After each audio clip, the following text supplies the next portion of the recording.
তো দেখতেই পারছো আজকে আমি উচ্চ মাধ্যমিকের ইকোনমিক্স প্রশ্নপত্র তার উত্তর সহ আলোচনা করছি। প্রথমে এর অ্যান্সার হবে এর অ্যান্সার, প্রথমে নিম্নগামী ও পরে ঊর্ধ্বগামী। রোমান টু এর অ্যান্সার হবে ডি এর অ্যান্সার প্রান্তিক ব্যয় রেখা ঊর্ধ্বগামী। ঠিক আছে, পরের প্রশ্ন হচ্ছে 3 দাগের অ্যান্সার হবে বি এর অ্যান্সার ঊর্ধ্বগামী।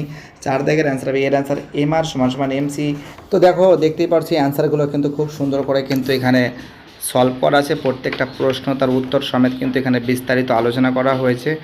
তোমরা এগুলো কিন্তু খাতায় লিখে যারা পরবর্তীকালে উচ্চ মাধ্যমিক পরীক্ষা দেবে, যাদের ইকোনমিক্স থাকবে তারা কিন্তু এগুলো লিখবে। তো দেখো প্রত্যেকটা প্রশ্ন কিন্তু 100% কমন এসেছে। আমি কিন্তু সমস্ত এমসি কিউব, শূন্যস্থান, ট্রু ফলস এবং এমসি কিউব সম্পূর্ণরূপে কিন্তু সলভ করে দিয়েছি, তোমরা দেখতেই পারছো।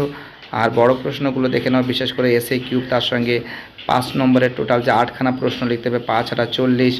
ভিডিওটি দেখার জন্য এসবি একাডেমিক সেন্টারের তরফ থেকে প্রত্যেকটা ছাত্রছাত্রীকে জানাই অসংখ্য ধন্যবাদ।